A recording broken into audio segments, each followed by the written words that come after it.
자, 두 번째 주, 두 번째 강의, 우리 구약성서 신학 시작합니다. 요한 필립 가블로에 대한 그 서술적 과제, 규범적 과제, 요거 말씀드렸고요. 요거 이제 그 책에 보면 그 가블로가 그 서술적 과제를 True Biblical Theology라는 이름을 붙였어요. True Biblical Theology, 진정한 성서신학. 저는 진정한 성서신학이라고 하는 거 이제 있는 그대로 성경의 말씀을 있는 그대로 그 사실을 객관적으로 이제 끄집어내고 묘사하고 기술하고 서술하고 그게 이제 True Biblical Theology라고 하면 이제 두 번째 규범적인 과제라 그랬죠. 규범적인 과제를 재밌게 표현했어요. Pure Biblical Theology. Pure. 그러니까는 순수한 성서신학이다. 왜냐하면 이제 어떤 진실성 있는 사실 그대로 끄집어내서는 요거를 보편타당한 진리로, 그러니까 순수성, 순수한 진리로 이제 오늘 우리의 삶 속에서 이제 적용할 수 있게끔 하는 거. 그래서 이거를 순수한 성서신학이다. 이렇게 진정한 성서신학 또 순수한 성서신학을 이제 온전히 갖추었을 때 제대로 성서신학을 할 수 있다. 이렇게 가블로는 얘기했고요. 이게 이제 18세기 상황입니다. 그러니까는 제가 숙제도 내드렸지만 기존의 교리 신학, 교리 중심의 신학으로부터 차이가 분명히 있죠. 일단 말씀으로부터 이제 끄집어내는 어떤 그 true biblical theology, 진정한 성서 신학이 그래서 중요한 겁니다. 그리고 그것이 우리의 삶 속에서 이제 특수성으로부터 우리의 삶에도 들어올 수 있게끔 뭔가 체계화되고 개념화돼서 이것이 보편타당한 진리로 나아갈 수 있게끔 하는 작업. 이것이 이제 중요한 건데 이제 아모스 5장 24절 통해서 예를 들어서 말씀드렸고요. 제가 지난 시간에 말씀 드리려다가 이제 시간이 없어서 넘어갔는데 이것과 관련해서 한 가지 이제 성서 신학이 왜 중요한가 이거를 좀 제가 말씀을 드리려고 그래요.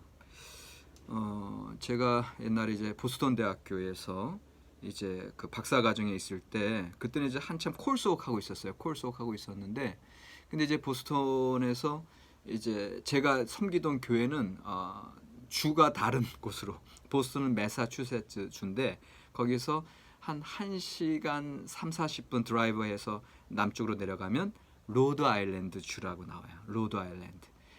미국의 50개 중에 제일 조그만 주예요. 근데 거기가 아주 알찬 스테이트인데 그 안에 뭐 브라운 유니버시티, 이제 아이비리그에 들어가는 브라운 유니버시티 있고 그다음에 로드 아일랜드 스쿨 오브 디자인 리지디라고 하는데 그 학교 이제 패션이나 뭐 이런 걸 유명한 학교고 그다음에 존슨 앤 웨일즈 유니버시티라고 해서 호텔리어 내지는 호텔 그 셰프들 이제 하여튼 저희 청년들 그 로드 아일랜드에서 당시 시온 한인 연합감리교였는데 우리 청년들 다 거기 이제 유학생들 이제 와서 공부하고 있었어요.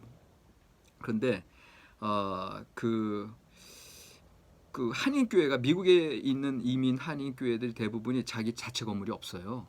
그래서 미국 교회, 미국 이제 우리 이제 저는 이제 감리교 목사니까 이제 미국에서 연합감리교회에서 이제 목사 안수도 받고 거기서 목회를 했었는데 근데 이제 거기 우리 그 건물을 빌려 쓰시고 우리가 이제 빌린 그 미국 교회 담임 목사님이 이제 그 클링커라고 하는 목사님이신데 아주 멋있게 해서 백인 목사님인데 막 수염 이렇게 기르고 등치도 이렇게 이제 그러신 분인데 그리고 되게 사람이 의로워요.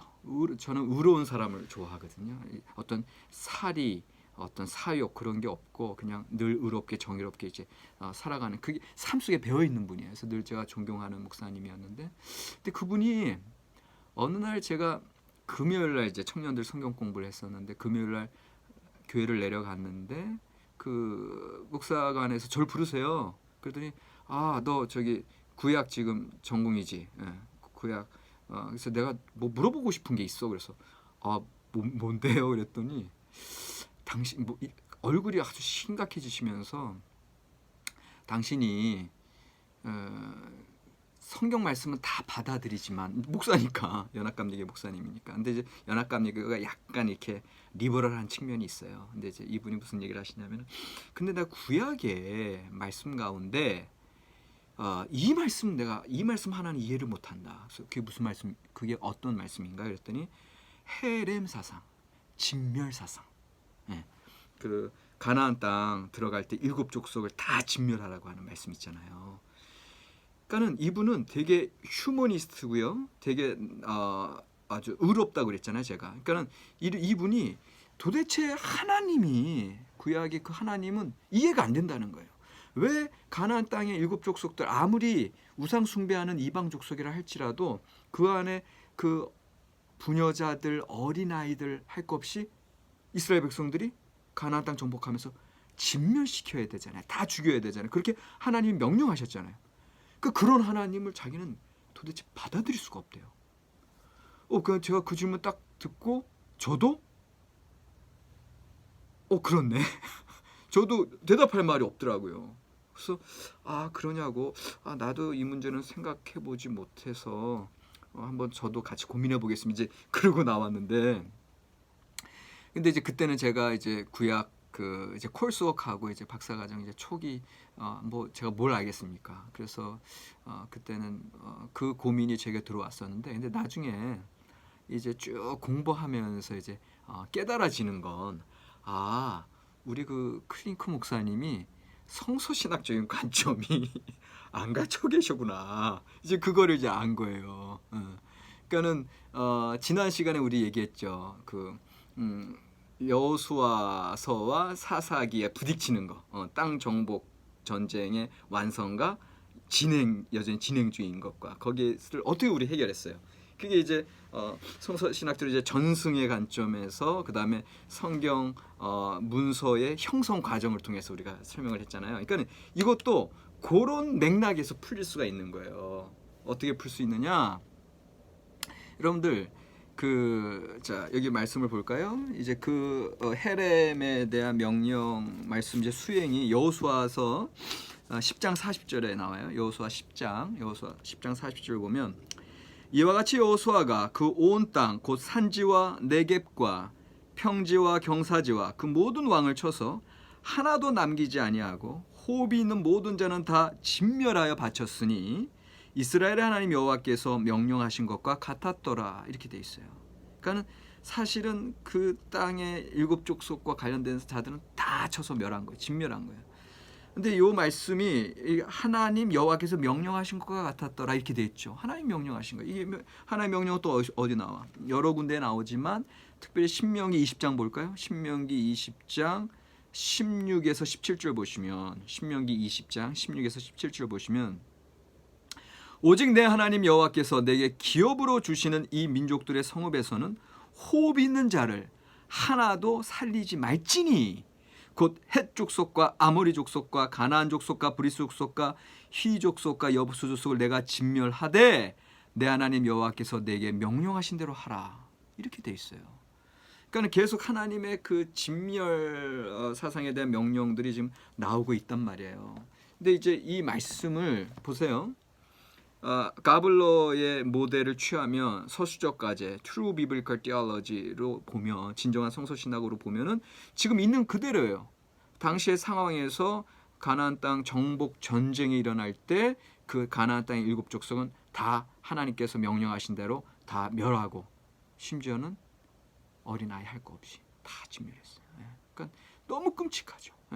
근데 제가 말씀드렸어요. 지금의 본문을 있는 그대로 단편적으로 보지 말라고. 자, 당시의 역사적인 상황을 조금만 더 발전시켜서 생각해 보세요. 당시는 전쟁 상황이에요. 전쟁은 뭐예요? 내가 죽이지 못하면 내가 죽어요. 그런데 하나님의 약속의 성취를 위해서는 그 가나안 땅 정복을 위해서는 하나님께서 이미 그 가나안 땅 7 족속 어쩔 수 없이 살고 있었기 때문에 그러니까 그 클링커 목사님 입장이라면 클링커 목사님은 그냥 사람 안 사는 곳으로 가게 하고 그 약속의 땅도 좀 사람들 없는 곳에 가서 그냥 편안하게 그렇게 하고 전쟁하지 말고 평화롭게 또 주변 이웃 사람들과 살게 하시지 왜 그런 피비린내 나는 전쟁을 수행하게 하시고 또 굳이 다른 민족이 살고 있는데 들어가서 그들을 다 죽이고 왜 거기 살게 하시? 이제 그거 질문하시는 거거든요. 예. 그러니까는 어쨌거나 지금 전쟁의 상황인 거 제가 객관적으로 말씀드렸고, 그 다음에 실제로 여러분들 생각해 보세요. 당시에 그 이스라엘 지역은 여러분들 지금 성지순례가 하시면 아시죠? 사람이 살만한 어떤 그런 곳이 많아요, 적어요? 오히려 거기는 그 건조한 지대고요. 사람이 살만한 곳이 그렇게 많은 곳이 아니에요. 그렇기 때문에 워낙에 사람이 살고 있지 않는 곳을 찾기는 어려워요. 역사적으로, 현실적으로. 그러니까 결국은 그 가나안 땅을 하나님께서 허락하신 땅을 차지한다고 하는 것 자체는 전쟁이 불가피한 상황이 분명히 당시에 서술적인 과제에서 우리가 발견할 수 있는 사실이고요. 그런데 어쨌든 뭐 여기서 더 불만이 있을 수 있고 크니커 목사님이 그 지금도 계시면 뭐 동의 안 하실 부분도 있을 수 있으나, 자, 서술적인 과제는 그렇게 당시의 역사적인 상황이 그랬다. 전쟁의 상황이고 그 약속의 땅 성취를 위해서는 어쩔 수 없었다. 이제 이렇게 이제 얘기가 되면 요게 규범적인 과제, 이제 보평 타당한 어떤 진리로서는 이걸 어떻게 적용해야 되지? 이게 뭐지? 자, 진멸사상. 여러분들, 자, 특수한 상황에서 전쟁의 특수한 상황, 그 다음에 가나안 일곱 족속을 후발주자 새롭게 그 땅에 물밑에 들어간 이스라엘이 물리쳤다. 이건 특수한 상황이에요. 그런데 거기서 보편타당한 진리를 끄집어내는 건 뭐냐 하면, 그 특수한 상황에서 왜 하나님께서 그런 명령을 내릴 수밖에 없었고 이것이 어떠한 신학적인 메시지를 여기서 끄집어낼 수 있느냐, 이 문제거든요. 그거는 뭐겠어요? 당시에 가나안 땅 고대 근동 다신론적인 사회. 그러나 이스라엘 출애굽 그들을 애굽으로부터 구원하시고 광야를 통과케 하시고, 그 다음에 이 가나안 땅 왔을 때 아무리 족속들 헤스본 왕 바사나 옥 다 물리치게 하신 그 하나님, 유일신 하나님, 한 분 하나님이시거든요. 지난번에 신명기 6장 우리가 너희 이스라엘아 들어라, 너희 하나님 오직 한 분 여호와 하나님이신 한 분 하나님, 그 한 분 하나님을 섬기는 자들에게 그 다신론적인 사회의 일곱 족속의 마음을 강팍해 해서 그들과 전쟁을 수행케 해서 그들을 물리치게 하셨다라고 했을 때는 그 가나안 지역의 그 유일신적인 신앙 사상이 시작되는 거거든요. 그것을 확립시켜야 되는 당시의 신앙적인 과제가 있는 거거든요.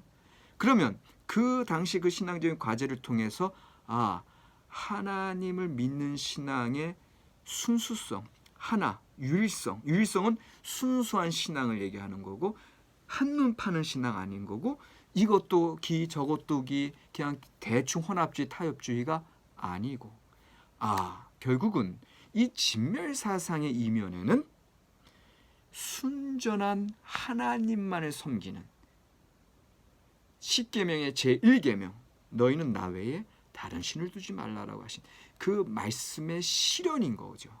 그래서 오늘날 우리의 신앙생활 속에서 복음의 순수성, 그리고 하나님 말씀의 절대성, 혼합주의를 배격하고 거룩한 온전한 하나님의 사람으로 서는 그런 메시지로 보편타당한 신학이 나올 수가 있는 거죠. 아닌 게 아니라 요 신명기 20장의 18절에 보시면, 그러니까 아까 제가 16절, 17절 읽어드렸는데 이제 18절에 보면 그 일곱 족속 다 여호와께서 명령하신 대로 진멸하라 말씀하시면서 18절에 이는 그들이 그 신들에게 행하는 모든 가증한 일을 너희에게 가르쳐 본받게 하여 너희가 너희의 하나님 여호와께 범죄하게 할까 함이니라, 이렇게 돼 있어요. 그러니까 벌써 이미 말씀 속에서도 그 보편타당한 진리성의 말씀이 여기 잠재되어 있는 거죠. 그러니까 지금 제가 이제 그 크니커 목사님을 만나면 일단 첫 번째로 이렇게 설명을 해드릴 거예요. 그래서 당시의 전쟁의 상황, 그 다음에 이스라엘이 뒤늦게 들어간 자들, 그 사람들을 쫓아낼 수밖에 없는 상황, 그 다음에 그것은 가나안 우상 숭배 상황, 이걸 얘기할 거예요. 근데 이렇게 얘기하고 두 번째로 두 번째로 또 전승의 과정을 얘기를 하는 거예요. 전승의 과정. 전승의 과정하면 아직도 좀 여러분들 어렵죠? 헷갈리시죠? 지난번에 말씀드린 그 여호수아서의 땅 정복 완결과 사사기의 땅 정복 진행 중, 요거를 우리가 통합해서 설명했을 때 어떤 얘기를 했어요? 이 기록이 최종적으로 지금의 모습으로 딱 형성된 시기가 같다 다르다, 다른 시기라 그랬고, 그 다음에 어떤 것은 오히려 사사기보다도 여호수아서가 더 나중에 쓰일 수 있다라고 하는, 그 다 가설이지만 진짜 있을 법한 가설들이에요. 그러니까 이 신명기 말씀도요, 여러분들, 이 진멸 사상이 이렇게 강조가 된 것은 이유가 있어요. 신학적으로. 자, 이스라엘 백성들이 아닌 게 아니라 가나안 땅에 들어가서 잘 살았습니까? 유일한 거룩한 하나님만을 섬기고 잘 살았습니까? 아니면 다신론에 빠지고 가나안의 바알, 아세라신 우상숭배에 빠졌습니까? 빠졌다고요. 빠졌다. 그 진멸 사상에서 얘기한 그 핵심 메시지대로 못 살았다고요, 이스라엘이. 그래서 결국은 바벨론 포로로 끌려갔다니까요. 다 멸망당하고, 예루살렘 다 멸망당하고. 근데 말씀드렸어요. 포로기 때 이들이 자기네들의 신앙을 반성하면서 이전의 역사를, 포로기 끌려간 그 바벨론, 그 그발강가에서 그들이 반성하며 하나님 앞에 회개하며 기존의 모세의 전승들, 기존의 예언자의 전승들을 거기서 기록하게 되는 거예요. 그래서 단편들의 기록이 포로기 때 이제 어느 정도는 이제 큰 하나의 통합체를 이루게 되는데, 지금 이 신명기의 말씀도 죄송합니다. 왜 갑자기 흥분하지? 이 신명기의 말씀도 그 포로기 때 정리가 되는 거예요. 무슨 말씀인지 아시겠죠? 이미, 그러니까 물론 이제 신명기에서의 기본이 된 모세가 받은 하나님 앞에 받은 율법의 말씀들, 규정들, 이거는 이미 그 이전에 모세 시대부터 쭉 이어져 내려왔어요. 이게 전승이라 그랬어요. 근데 그것이 단편 처음에 구전, 입에서 입으로, 그 다음에 중간중간에 단편, 그러다가 포로기 때 와서 더 큰 율법이 완성이 된다니까요. 이때 기록되면서 이들이, 포로기 신학은 뭐라 그랬어요? 그들이 반성하고 회개하는 신학이라고 했죠. 그들이 뭘 반성하고 뭘 회개해? 우상숭배, 다신론, 혼합주의, 그거를 반성하면서 쓰니까 이 진멸 사상을 더 강조하면서 쓸 수밖에 없는 거예요. 그들 신앙의 순결성을 잃어버렸기에 세상에 한 발, 하나님께 한 발, 양다리 거쳐서 그들은 가나안 그 세상 쫓아가다가 망한 것처럼. 그러니까는 이스라엘 백성들이 신명기도 그렇고요. 신명기 율법, 창출 내민이신 모세의 율법, 그게 이제 포로기 때 지금의 모습으로 완성되고, 그다음에 여호수아, 사사기, 사무엘상하, 열왕기 상하까지. 요 역사서는 이전에는 이제 정기예언서입니다. 정기예언서라고 이제 다른 표현이 있어요. 학문적으로. 이 정기예언서도 포로기 때 완료가 되거든요. 그러니까 이 포로기 때 이 진멸 사상을 이들은 자기네들이 멸망할 수밖에 없는 쓰라린 고통을 그들이 가슴에 품고, 이제 이 기록을 보는 우리 후손들은 다시금 우리의 전철을 밟지 않게끔 순전한 여호와 하나님 오직 한 분을 섬기는 온 마음과 온 뜻과 온 힘을 다해서 그 신앙을 전해주는 거예요. 그런 의미로 진멸사상이 기존의 그때 당시에 강조되고 그때 당시에 말씀하셨던 것보다도 더 크게 부각돼서 나오는 거라는 소리예요. 신학적으로. 그러니까는 원래는 실제 다시 두루루루루 필름을 돌려서 당시 여호수아 시대로 진짜로 돌아갔다면 그때 당시에는 이 진멸사상이 이 정도까지 그들이 의식했을까 안 했을까요? 그렇게 의식 안 했을 거란 말이에요.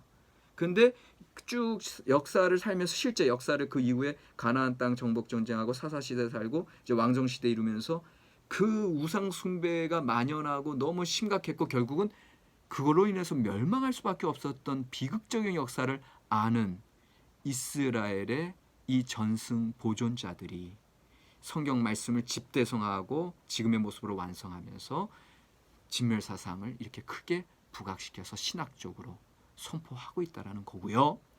이 말씀을 받는 오늘 우리는 자, 지금 이 성소의 말씀 진멸사상이 우리의 삶에 연결되죠. 신학적으로 바로 연결되죠. 이것도 우리 삶의 순수한 신앙, 순전한 신앙, 다른 세상적인 것들이 들어왔을 때 우리는 쇠퇴, 멸망, 포로살이 이거를 기억하시라는 거죠. 이게 이제 성서 신학을 더 좀 더 실제적으로 그 전승 흐름적으로 우리가 종합적으로 봤을 때 이런 메시지가 나온다. 자, 이거 얘기하느라고 이제 많이 갔는데 진도 나가겠습니다. 진도. 물론 이것도 뭐 진도인데 어쨌거나 자 18세기까지가 이제 요한 필립 가블러, 그 17세기는 종교개혁자들의 스콜라, 개신교 스콜라 신학 얘기했고, 그러면 17세기, 18세기면 19세기로 넘어가죠. 19세기로 넘어가면 이거는 종교사학파, 종교사학파 이 책에 나와요. 종교사학파는 이제 19세기부터 이제 20세기 초인데 엄밀하게 19세기 말이죠. 19세기 말에서 20세기 초인데 교재에 다 나와요. 이거는 다른 게 아니라 이 당시에 구약성서 신학 이꼴 이스라엘 종교사 연구입니다. 그러니까는 오히려 고대 근동의 종교와 더불어 이스라엘의 야훼 종교에 대해서 그냥 말 그대로 종교학적으로 공부하는 게 이 19세기에는 구약성서 신학이라고 그렇게 불렸어요. 그러니까는 왜 그렇게 될 수밖에 없었느냐 하면은 이 종교사학파라 그러는데 이제 종교사학파의 거두는 이제 벨하우젠 모르셔도 돼요. 벨하우젠 또 헤르만 군켈 뭐 이런 사람이야 이제. 그런데 사실은 여러분들 역사 비평 들어보셨죠? 역사 비평. 뭐 안 들어보셔도 상관없고. 그러니까는 신학대학원, 저는 이제 신학대학원을 이제 92년도에 다녔고, 그 다음에 이제 저는 학부 때는 이제 철학을 했으나 우리 신학 친구들이 있었어요. 바로 이제 우리 감시인대 신학과 간 우리 친구들이 있었는데 이 친구들이 늘 이제 감시인대 학교만 갔다 오면 이렇게 찡그리는 거였어요. 야, 너 왜 그래? 신학대학 갔으면 좀 은혜롭게 거룩하게 좀 다녀. 그러면 아니 교수님들이 성경을 가르치는데 좀 이상해 그러는 거예요. 그래서 이제 그때 당시에가 한참 역사 비평을 가르치는 거예요. 그러니까는 성서 신학을 가르치는 거가 아니라 종교를 가르치는 거예요. 그리고 심하게 얘기하면 역사 신학, 역사 비평주의를 좀 심하게 얘기하면 이제 나쁜 쪽으로, 좋은 쪽도 있어요. 역사 비평 좋은 면도 분명히 있어요. 근데 나쁜 쪽으로 얘기하면 이스라엘의 야훼 여호와 종교를 당시 고대 중경의 종교, 고대 근동의 이집트 종교나 메소포타미아 종교나 가나안 종교, 여러 종교들 있잖아요. 그 종교에 그냥 하나로만 봐요. 그냥 그 중에 one of them 하나로만 보지 이것이 거기서 뭐 대단한 율신 신앙 그래서 유대교 이제 그 유대주의로 발전하면서 그 중에 그 유대주의 중에 이제 원시 기독교 해가지고 예수 그리스도의 십자가 부활 사건에서 기독교 신앙으로 딱 연결되는 어떤 특수한 오리지널리티를 보는 게 아니라 거기에 하나님의 특별한 계시성을 보는 게 아니라 그냥 종교 하나의 그렇게 공부하는 그것이 당시에 역사주의가 대두되면서 과학주의가 대두되면서 그러니까 이게 이제 18세기 말 19세기 초중반기에 쫙 역사주의 과학주의 이런 게 쫙 흘러가거든요. 소위 이제 마더니즘이라고 얘기하는 과학주의 다 증명 가능하고 다 보편성 있고 이런 신학들이 이런 학풍이 성서신학 학풍에도 와서 성서신학 자체도 그냥 객관적인 거 그냥 과학적으로 증명될 수 있는 거 종교적인 거 이런 것만 공부하게 되는 거예요. 그래서 성경을 분석할 때도 그런 역사 비평 방법이 들어왔던 거예요. 이게 이제 19세기예요. 그래서 19세기는 종교사학파로 어떤 종교적인 어떤 삶, 종교적인 연구, 그 당시에 제사 예배들 이런 것들을 그냥 과학적으로 문화적으로 공부하는 시절이었다. 이제 이게 19세기라면 이제 20세기로 넘어옵니다. 그럼 이제 20세기는 다시 성서 신학이 좀 컨텐츠 실제적으로 이제 풍성해지는 때가 이제 20세기예요. 우리는 지금 21세기입니다. 이제 20세기 보면 물론 그 종교사학파의 역사 비평적인 그런 과학주의적인 그런 비평 방법도 여전히 20세기 흘러가요. 그럼에도 불구하고 역사 비평뿐만 아니라 이제 새로운 문학 비평도, 저는 이제 문학 비평하는 사람인데 문학 비평도 대두되고, 그래서 성경의 온전성을 얘기하는 게 문학 비평이면 역사 비평은 성경을 이제 다 분해하죠. 성경을 다 분해하고, 어떻게 보면 제가 얘기하는 지금 전승의 흐름들도 사실 역사 비평이랑은 가까운 거거든요. 근데 어쨌거나 이런 것들이 다 통합적으로 20세기는 성서신학이 좀 많이 열매를 맺는데, 다음 시간에 이제 성서신학은 좀 얘기할 거고, 요 두 번째 질문은 제가 아까 말씀드린 그 또 이제 이것도 좀 그 헤렘 사상 그 클링커 목사님에게 여러분들이 대답을 해주세요. 헤렘 사상을 오늘의 관점에서 어떻게 이해하고, 만약에 여러분들 성도님들 가운데 아니면 여러분들 가르치는 학생들 가운데 헤렘 사상 이해할 수 없어요 했을 때 그 사람에게 설명을 해 주시는 어떻게 설명하실까, 들은 걸 토대로 한번 설명하시는 그 과제를 좀 작성해 주시면 고맙겠습니다.